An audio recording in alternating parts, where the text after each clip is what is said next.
नमस्कार, capital TV देख रहे हैं आप। मैं हूं आपके साथ पूजा। इन दिनों अमेरिकी राष्ट्रपति डोनाल्ड ट्रंप के बड़े चर्चे हैं। ट्रंप का अगला कदम क्या होगा, उस पर भी सभी की निगाहें हैं। दरअसल वेनेजुएला पर अमेरिकी हमले के बाद अब अंतर्राष्ट्रीय मीडिया में यह चर्चा तेज है कि अमेरिका ग्रीनलैंड पर नियंत्रण के लिए बल प्रयोग तक का रास्ता अपना सकता है। भले ही अभी ये औपचारिक ऐलान ना हो, लेकिन संकेत, बयान और रणनीतिक हलचलें इस मुद्दे को गंभीर बना रही है। वेनेजुएला में कार्रवाई के बाद अचानक ग्रीनलैंड का मुद्दा उछलना इस बात का संकेत है कि वाशिंगटन अब कूटनीति से ज्यादा ताकत की भाषा में सोच रहा है। तो ऐसे में यहीं से सबसे बड़ा सवाल खड़ा होता है कि अगर अमेरिका अपने ही सहयोगी देशों या उनके क्षेत्रों के खिलाफ बल प्रयोग करता है तो संयुक्त राष्ट्र और नाटो जैसे संगठनों की प्रासंगिकता क्या रह जाएगी। तो उधर ईरान में आज जो बवाल दिख रहा है वो आने वाले बड़े टकराव का ट्रेलर भी हो सकता है। अगर अमेरिका ने वेनेजुएला के बाद ईरान पर दबाव और बढ़ाया तो मध्य पूर्व पर एक बार फिर आग की लपटों में घिर सकता है। तो ट्रंप आखिर क्या चाहते हैं उसको समझेंगे। साथ ही ट्रंप ने अपनी ताजा एक बयान में कहा है कि उनके पीएम मोदी के साथ अच्छे संबंध है, लेकिन पीएम मोदी उनसे खुश नहीं है और इसकी वजह टैरिफ है। तो इन मुद्दों पर चर्चा के लिए मेरे साथ स्टूडियो में मौजूद हैं कैपिटल टीवी के editor in chief doctor Manish Kumar. Doctor साहब, बहुत बहुत स्वागत है आपका। धन्यवाद। क्या चाहते हैं डोनाल्ड ट्रंप, उनका अगला टारगेट क्या है? देखिए, डोनाल्ड ट्रंप क्या चाहते हैं ये तो जीसस क्राइस्ट भी नहीं बता सकते क्योंकि लोग तो उनको अब, और सीरियस लोग जो ग्लोबल पॉलिटिक्स, इंटरनेशनल डिप्लोमेसी के पारंगत लोग, एक्सपर्ट्स हैं, वो ये कह रहे हैं कि he has become a stand up comedian. He doesn't know what he is saying, he has no plan. और बहुत सारे अमेरिकन एक्सपर्ट्स जो अलग अलग देशों में जिनका कुछ रसूख है, वो टेलीविजन चैनलों पे आकर के उन देशों में जाकर के ये कह रहे हैं कि प्लीज बियर विथ अस। ज्यादा से ज्यादा कुछ दिन और ये रहेगा, वहां मिड टर्म होने वाला है, शायद जिस हिसाब से रिपब्लिकन खिलाफ में जा रहे हैं, इनका थैंक यू हो जाएगा, या ज्यादा से ज्यादा क्या होगा, अपना टर्म पूरा करेंगे, उसके बाद तो नहीं बनेंगे। तो प्लीज बियर विथ अस। लेकिन इतना कह देने से तो काम चलेगा नहीं। आपने सवाल बड़े सीरियस उठा दिए हैं कि भाई करना क्या चाह रहे हैं। देखिए, उन्होंने ग्लोबल पॉलिटिक्स का पूरा सिस्टम बदल दिया। रूल ऑफ लॉ के बारे में बात करना बचकानी बात है, बेवकूफ़ी है। इंटरनेशनल लॉज कहाँ लागू होंगे नहीं होंगे, ये सब बेकार की बातें सब उठा करके डोनाल्ड ट्रंप ने प्रशांत महासागर में फेंक दिया। तो ये जो नई डिप्लोमेसी, नए कानून जो डोनाल्ड ट्रंप ने इजाद किया है, it is the power, might, military, by force. You want to achieve your strategic and national interest through force. Force को लेजिटिमाइज कर रहे हैं डोनाल्ड ट्रंप। और उस चक्कर में क्या हुआ कि आप वेनेजुएला के ऊपर कब्जा कर लिया आपने। स्टिल ही सही कि भाई वहां पे करेंगे, लेकिन क्लियर कट हम वहां से ऑयल निकालेंगे। मैं आऊंगा कि लार्जर जो इनका गेम प्लान है वो क्या है, लेकिन इसका एक इंपैक्ट भी समझ लेते हैं। अभी जब हम लोग रिकॉर्ड कर रहे हैं, जानकारी ये आ रही है कि एयरफोर्स और नेवी मिडिल ईस्ट की ओर जो है वो बढ़ रहा है। बताया जा रहा है कि भाई ईरान को टारगेट किया जा रहा है, जो पूरी दुनिया की मीडिया दिखा नहीं रही। ईरान के अंदर बहुत बड़ा बवाल चल रहा है। 100 से ज्यादा शहरों के अंदर वहां प्रोटेस्ट चल रहे हैं और वहां पे कत्लेआम हो रहा है, लोगों को मारा जा रहा है। अब वहां से खबर बाहर नहीं आ रही है, लेकिन इंटेल तो उनके पास होगा ही। और ये बताया जा रहा है कि it was already pre decided. अभी कुछ दिन पहले, एक सप्ताह पहले, नेतन्याहू और ट्रंप की मुलाकात हुई और वहां यह तय हो गया कि अब ईरान को भी कब्जे में ले लेना है। तो वेनेजुएला और ईरान, इसमें क्या कॉमन है इसको आगे समझेंगे।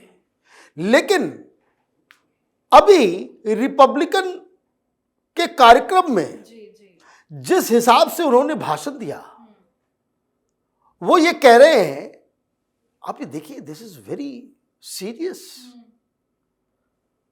फ्रांस एक सिक्योरिटी काउंसिल का परमानेंट मेंबर है, उसके राष्ट्रपति का आपने ऐसा मखौल उड़ा दिया कि जैसे आपके घर का कोई ड्राइवर है या कोई नौकर है, कि ही केम टू मी, वो आए हमारे पास, वो दवाइयों का टैरिफ 200%, वो हमसे कहने लग गए बंद कमरे में कि हमारी इज्जत बचा लो, मैं बाहर कुछ और कहूँगा, आप ये सारी बातें बाहर मत करना, मैं इंप्लीमेंट कर दूंगा, आप मेरी इज्जत बचा लो।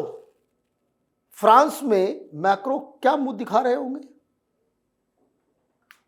क्या मुंह दिखा रहे होंगे? क्यों कहा, नहीं कहा? मे बी ये जो अचानक से ग्रीनलैंड उस पर कब्जा करना है, ग्रीनलैंड एक आइलैंड है, वो मैप के ऊपर मत जाइएगा कि जितना बड़ा वो दिखता है उतना बड़ा है नहीं, है ना, मैप में बहुत बड़ा दिखता है, इंडिया से भी बड़ा दिखता है, उतना बड़ा है नहीं, लेकिन वो डेनमार्क के कब्जे में है, कुछ 50-60 हजार लोग रहते हैं वहां पे, लेकिन स्ट्रेटेजिकली बड़ा इंपॉर्टेंट है भाई, जिसके पास है, भाई आपका तो नहीं है वो।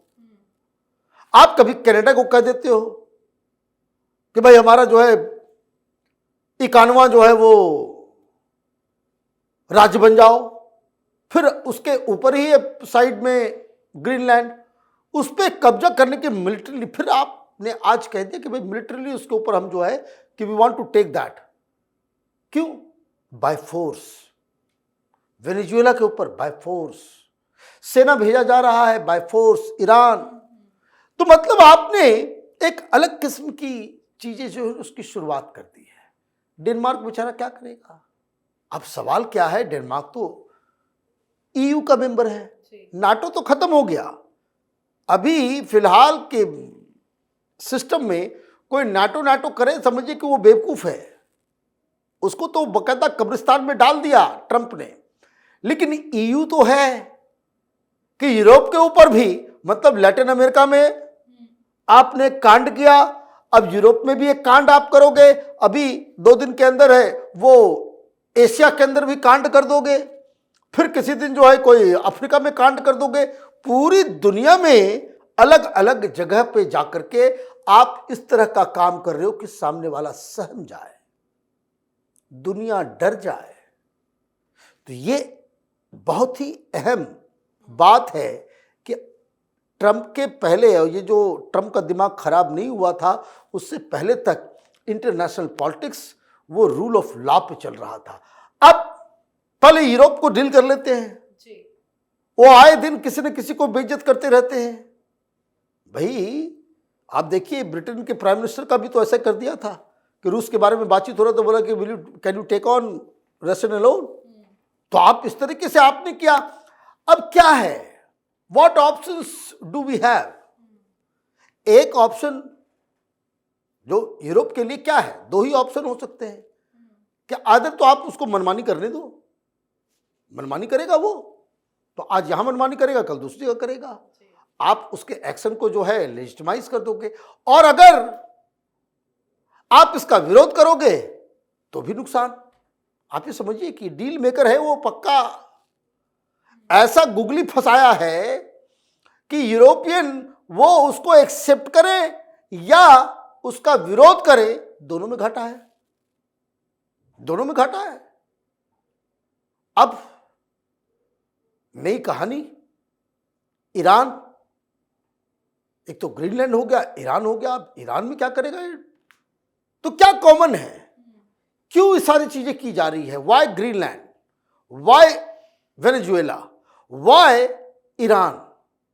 अभी देखिए ईरान सरेंडर कर देगा, ये भाग जाएगा। कारण वेनेजुएला में तमाम आर्सेनल वो चाइनीज थे, मिसाइल से लेकर के, एयरक्राफ्ट से लेकर के, एयर डिफेंस सिस्टम से लेकर के, ड्रोन से लेकर के, ये सब यही। तो ये जो वेपन था उसकी टेस्टिंग हो गई, अमेरिका ने टेस्ट कर लिया। ये वॉल स्ट्रीट जर्नल वाले, न्यूयॉर्क टाइम्स वाले, वॉशिंगटन पोस्ट वाले जो आरती उतारते रहते थे, China great power, great power, great power, अब डोनाल्ड ट्रंप को तो उसने खून चख लिया, उसको समझ में आ गया कि चाइनीज जो हथियार है वो डब्बे हैं, तो भेज दिया ईरान, ये दरअसल ये चाइना के बढ़ते हुए वर्चस्व को खत्म करने का एक, जिसको कह सकते, पहले क्या था कि अमेरिका भाई चाइना को कंटेन करना है तो फिर ये बना रहे हैं, क्वाड बना रहे हैं, तो यहाँ वो कर रहे हैं, उधर हथियार कर रहे हैं। इतना बड़ा मेहनत था, इसने कहा कि नहीं, ये लातों के भूत बातों से नहीं मांगेंगे चाइनीज, इसको वहां जहां सबसे ज्यादा उसका स्टेक है। और इसका कारण क्या है, दोनों ही जगह ये चाइना और रसिया घुसा हुआ है, उसको आप कब्जा करोगे। और दोनों ही जगह ये चीन का ऑयल, ये वेनेजुएला और ईरान से रुक गया, चीन तो सड़क पे आ जाएगा, चीन सरेंडर कर देगा।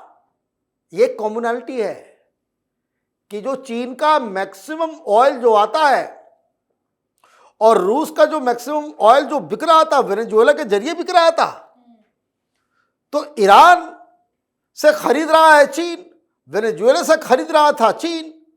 अब इन दोनों ऑयल सप्लाइंग कंट्रीज के ऊपर वहां डोनाल्ड ट्रंप का कब्जा हो जाएगा, तो फिर तो चाइना को जैसे मरोड़ना चाहेंगे वैसे मरोड़ेंगे। ये स्ट्रेटजी है। It is not about Venezuela, it is not about Iran. ये चीन को शिकस्त देने का एक, जो कहते हैं, लठात वाला इलाज है। ये बहुत हो गया, बहुत सारा इधर उधर हमने कर लिया, इतना दिमाग जो है वो नहीं लगाने का। लेकिन इस बीच क्या हो रहा है कि अगर आपके स्ट्रेटजी में सिर्फ और सिर्फ चाइना फोकस होता तब तो ठीक है। आपने के कैसी स्ट्रेटजी बनाई है कि जिससे अमेरिका के जो दुश्मन थे वो तो और सहम गए, और उनको तैयारी करने के लिए आपने बाध्य कर दिया, वो और मजबूती से तैयारी करेंगे। लेकिन इस बीच अमेरिका ने दुनिया भर में अपने तमाम दोस्तों को दुश्मन बना दिया। जी, बहुत बहुत धन्यवाद सर समझाने के लिए। धन्यवाद। तो वेनेजुएला पर अमेरिकी हमले ने दुनिया को यह जता दिया कि ट्रंप के लिए संप्रभुता, संयुक्त राष्ट्र या अंतर्राष्ट्रीय नियम सिर्फ कागजी बातें हैं। जहां अमेरिकी हित टकराएंगे वहां ताकत का इस्तेमाल होगा। इसके तुरंत बाद ग्रीनलैंड पर कब्जे की चर्चाएं तेज होना कोई सहयोग नहीं है। ईरान भी ट्रंप की रणनीति का सबसे खतरनाक मोर्चा है। अब भारत के नजरिए से ये पूरा खेल भी बेहद अहम है। भारत हर एक कदम पर नजर बनाए हुए है। तो आप भी अपनी राय कमेंट करके लिखिएगा। देखते रहिए कैपिटल टीवी। नमस्कार।